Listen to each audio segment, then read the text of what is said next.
but I really wanted to go through my top 10 tips of working with 99 Designs.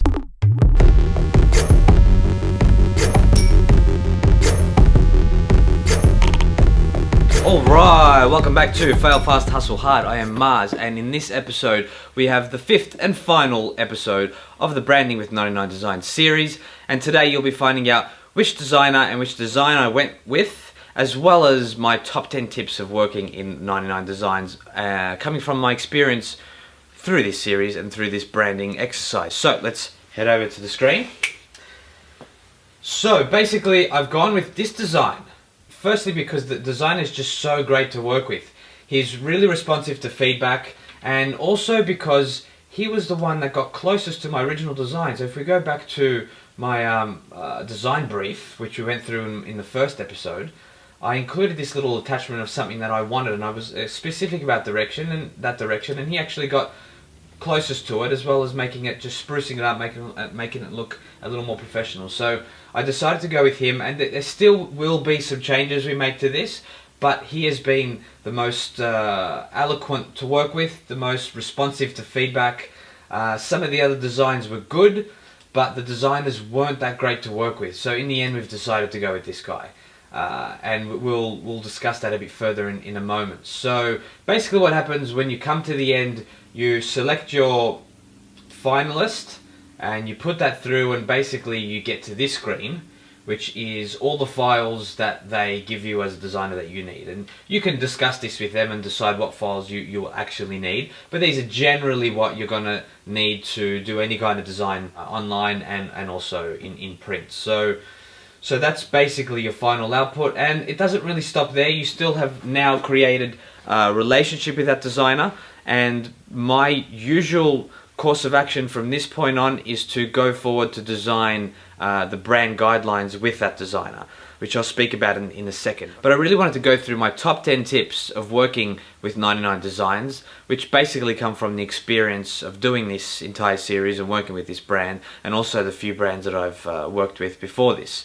So number one seems obvious, but make sure that your brand name is totally locked off before you start this process, which means make sure you have your top level domains, your .coms and .cos or whatever else you want.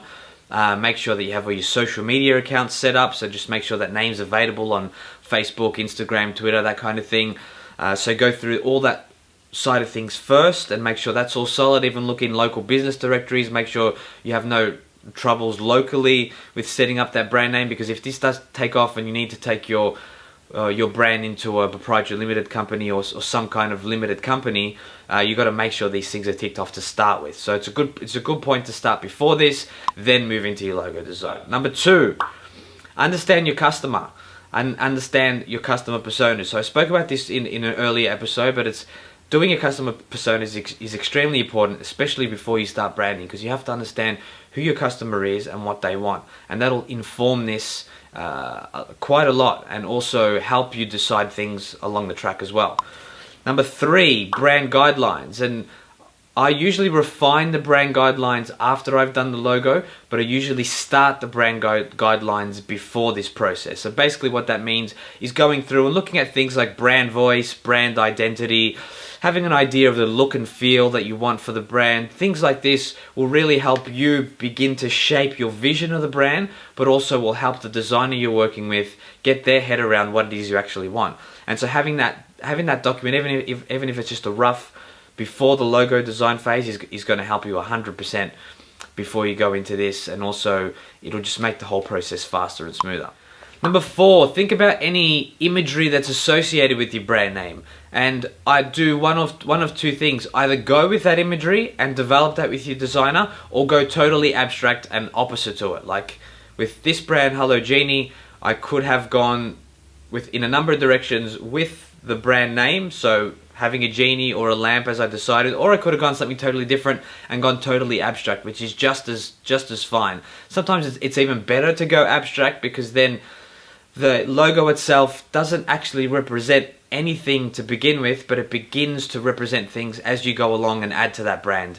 Number five, have a good look around 99 Design before you begin, and start to bookmark the designers that you like. you can look through the designers' profiles, have a look at some of the designs they've done in the past, and start to bookmark the ones you like. This way you have a collection of the logos you like to start with, and you can show these to the designers later on. This also leads into point number 6, which is some designers like to work on a private one-on-one basis. That they are on 99 Designs, but they don't necessarily like to enter competition. So you might find, which happened to me with Master Butler, you find designers that you like, set up the competition, invite them to the competition, and they said, "No, look, I only work one-on-one with people. I don't do the competition thing," and I was disappointed that way. So if there is a designer that you really like, approach them first and begin a dialogue just to make sure that they're going to be receptive to the competition, and if not, you might want to work one-on-one direct with them.